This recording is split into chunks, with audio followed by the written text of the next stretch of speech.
नमस्कार दोस्तों। आज है 10 जुलाई 2020 और मैं स्वागत करता हूं आपका युवा एंड डेली करंट अफेयर्स में। आज के करंट अफेयर्स की पीडीएफ का लिंक अपने डिस्क्रिप्शन में दिया हुआ है, आप वहां से डाउनलोड कर सकते हैं। और साथ ही साथ हमारी जो यूपी एआरओ और आरओ के लिए जो टेस्ट सीरीज चल रही है हिंदी ग्रामर की, वो भी आप अटैम्प्ट कर सकते हैं।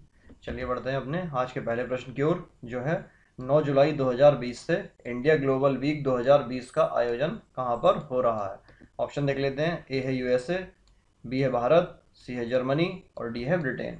इसका सही उत्तर है ऑप्शन डी, जो है ब्रिटेन। देखिए, प्रधानमंत्री नरेंद्र मोदी ने 9 जुलाई से ब्रिटेन में शुरू हुए इंडिया ग्लोबल वीक 2020 को संबोधित किया और अपने इस वर्चुअल वैश्विक संबोधन में उन्होंने कोविड-19 की वैक्सीन पर काम करने में भारतीय कंपनियों की भूमिका, वैश्विक पुनरुत्थान और नए भारत के व्यापार आदि पर विचार रखे। और इसका जो मुख्य विषय था वो है भारत और एक नया विश्व पुनरुद्धार हो।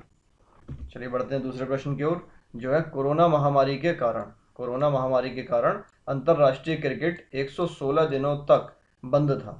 116 दिनों के बाद पहली बार किन दो देशों के बीच अंतर्राष्ट्रीय क्रिकेट मैच की शुरुआत हुई है। और ये जो क्वेश्चन है वो इम्पोर्टेंट होने वाला है। चलिए ऑप्शन देख लेते हैं। ए है भारत इंग्लैंड, बी है भारत बांग्लादेश, सी है इंग्लैंड वेस्ट इंडीज और डी है पाकिस्तान ऑस्ट्रेलिया। और इसका सही उत्तर है ऑप्शन सी, जो है इंग्लैंड वेस्ट इंडीज। देखिए, विश्व क्रिकेट के लिए 8 जुलाई 2020 का दिन ऐतिहासिक था, जब कोरोना वायरस महामारी के कारण 116 दिन के अंतराल के बाद अंतर्राष्ट्रीय क्रिकेट की वापसी हुई और इंग्लैंड व वेस्ट इंडीज की टीमें साउथहैम्पटन के एंजेल बाउल स्टेडियम में पहले टेस्ट मैच के लिए उतरी। चलिए बढ़ते हैं तीसरे प्रश्न की ओर, जो है हाल ही में विश्व बैडमिंटन महासंघ ने कोरोना महामारी के कारण कौन से अंतर्राष्ट्रीय टूर्नामेंट को रद्द कर दिया है। ऑप्शन देख लेते हैं। ए है चाइना मास्टर्स, बी है डच ओपन, सी है इंडोनेशिया ओपन और डी है ए और बी दोनों। और इसका सही उत्तर है ऑप्शन डी, जो है ए और बी दोनों। देखिए, विश्व बैडमिंटन महासंघ ने क्या किया है कि कोरोना महामारी के कारण दो और अंतर्राष्ट्रीय टूर्नामेंटों को, जो है चाइना मास्टर्स और डच ओपन, इनको रद्द कर दिया है। चलिए बढ़ते हैं चौथे प्रश्न की ओर, जो है हाल ही में हरीश शाह का निधन हो गया। आपको बताना है कि वह किस क्षेत्र से संबंधित थे। ऑप्शन देख लेते हैं। ए है फिल्म जगत, बी है उद्योग जगत, सी है पत्रकारिता और डी है साहित्य। और इसका सही उत्तर है ऑप्शन ए, जो है फिल्म जगत। देखिए, हाल ही में क्या है, मशहूर फिल्म निर्माता हरीश शाह का निधन हो गया और उनकी प्रमुख जो फिल्में थीं वो थीं मेरे जीवन साथी, काला सोना, राम तेरे कितने नाम। और हरीश शाह ने कैंसर पीड़ितों की कहानी को दुनिया के सामने लाने के लिए एक शॉर्ट फिल्म वाई मी का भी निर्माण किया था। चलिए बढ़ते हैं पांचवें प्रश्न की ओर, जो है आकाशवाणी और दूरदर्शन पर नियंत्रण रखने वाली संस्था, जिसका नाम है प्रसार भारती बोर्ड, में हाल ही में कितने नए सदस्यों को शामिल किया गया है। ऑप्शन देख लेते हैं। ए है 3, बी है 4, सी है 5 और डी है 6। इसका सही उत्तर है ऑप्शन सी, जो है 5। देखिए, हाल ही में आकाशवाणी और दूरदर्शन पर नियंत्रण रखने वाली संस्था, जो है प्रसार भारती बोर्ड में 5 नए सदस्य शामिल हुए हैं, जो है संजय गुप्ता, सलीम मर्चेंट, आलोक अग्रवाल, साइना एनसी और अशोक कुमार टंडन। देखिए, चयन समिति की संस्तुति पर राष्ट्रपति ने इन लोगों को अंशकालिक सदस्य नियुक्त किया है। और प्रसार भारती क्या है, एक स्वायत्त संगठन है। यह दूरदर्शन और आकाशवाणी के प्रशासनिक कामकाज में महत्वपूर्ण भूमिका निभाता है। चलिए बढ़ते हैं छठे प्रश्न की ओर, जो है हाल ही में कौन से राज्य में हमारा घर हमारा विद्यालय अभियान शुरू किया गया है। ऑप्शन देख लेते हैं। ए है उत्तर प्रदेश, बी है मध्य प्रदेश, सी है पश्चिम बंगाल और डी है उत्तराखंड। और इसका सही उत्तर है ऑप्शन बी, जो है मध्य प्रदेश।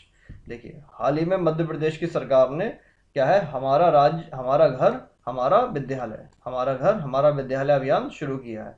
और कोरोना महामारी में छात्रों की शैक्षिक नियमितता बनाए रखने के लिए यह अभियान शुरू किया गया है और यह योजना कक्षा 1 से 8 तक के छात्रों के लिए शुरू की गई है। चलिए बढ़ते हैं सातवें प्रश्न की ओर, जो है हाल ही में कौन से बैंक ने ऋण की तत्काल मंजूरी देने के लिए लोन इन सेकंड्स, क्या है, लोन इन सेकंड सेवा की शुरुआत की है। ऑप्शन देख लेते हैं। ए है पंजाब नेशनल बैंक, बी है एचडीएफसी बैंक, सी है यस बैंक और डी है आईसीआईसी बैंक। और इसका सही उत्तर है ऑप्शन सी, जो है यस बैंक। देखिए, कोरोना काल में लोगों को हो रही आर्थिक परेशानी को देखते हुए यस बैंक ने लोन इन सेकंड सुविधा की शुरुआत की है। और इस लोन के लिए क्या है कि ग्राहक को बैंक आने की जरूरत नहीं रहेगी। वह क्या कर सकता है कि नेट बैंकिंग से ही इसके लिए अप्लाई कर सकते हैं। चलिए बढ़ते हैं आठवें प्रश्न की ओर, जो है हाल ही में कौन से राज्य की सरकार ने बुनकरों के लिए नेकर सम्मान योजना की शुरुआत की है। ऑप्शन देख लेते हैं। ए है कर्नाटक, बी है मध्य प्रदेश, सी है बिहार और डी है राजस्थान। और इसका सही उत्तर है ऑप्शन ए जो है कर्नाटक। देखिए, हाल ही में कर्नाटक के मुख्यमंत्री बीएस येदियुरप्पा ने हथकरघा बुनकरों के लिए नेकर सम्मान योजना की शुरुआत की है। और इस योजना में सभी क्या है कि जो बुनकरों हैं उनको 2,000 रुपए की वित्तीय सहायता सरकार प्रदान करेगी। चलिए बढ़ते हैं 90 प्रश्न की ओर। जो है ओवरड्राफ्ट, क्या है, overdraft saving the Indian saver नामक पुस्तक किसने लिखी है? और ये हो सकता है कि आपके एग्जाम के लिए काफ़ी इंपॉर्टेंट है।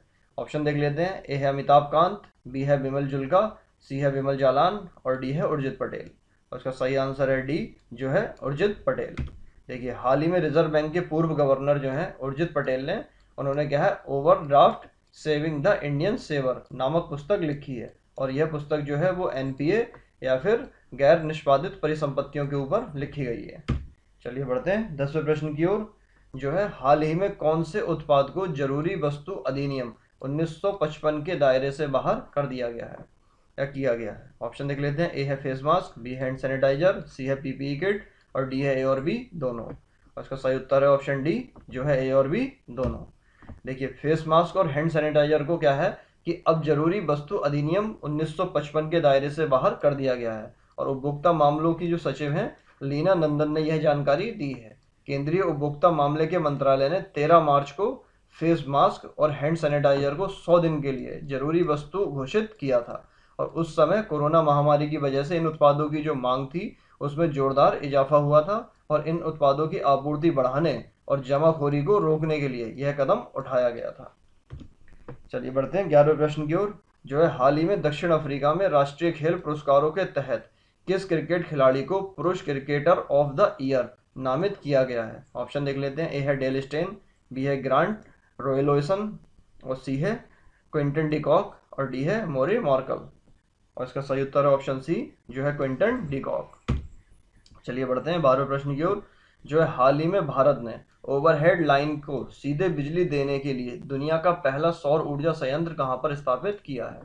ऑप्शन देख लेते हैं। ए है कटनी मध्य प्रदेश, बी है बीवा मध्य प्रदेश, सी है मुगलसराय पंडित दीनदयाल उपाध्याय और डी है नई दिल्ली।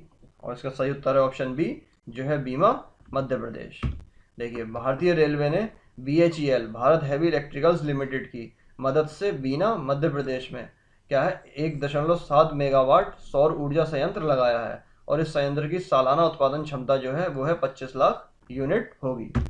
चलिए बढ़ते हैं अपने आज के प्रश्न की ओर, जिसका उत्तर आपको हमें देना है कमेंट के माध्यम से। क्वेश्चन है, भारत में किस राज्य की तटरेखा सबसे छोटी है? ऑप्शन देख लेते हैं। ए है गोवा, बी है कर्नाटक, सी है केरल और डी है उड़ीसा। आपको करना है कि इस प्रश्न का उत्तर देना हमें कमेंट के माध्यम से। तो चलिए आज के अंक में इतना ही। Thanks for watching. अगर आपको वीडियो पसंद आया तो इसे लाइक कीजिए और साथ साथ में कमेंट के साथ अपने प्रश्न का उत्तर भी दीजिए। इस वीडियो को शेयर करना बिल्कुल ना भूलें।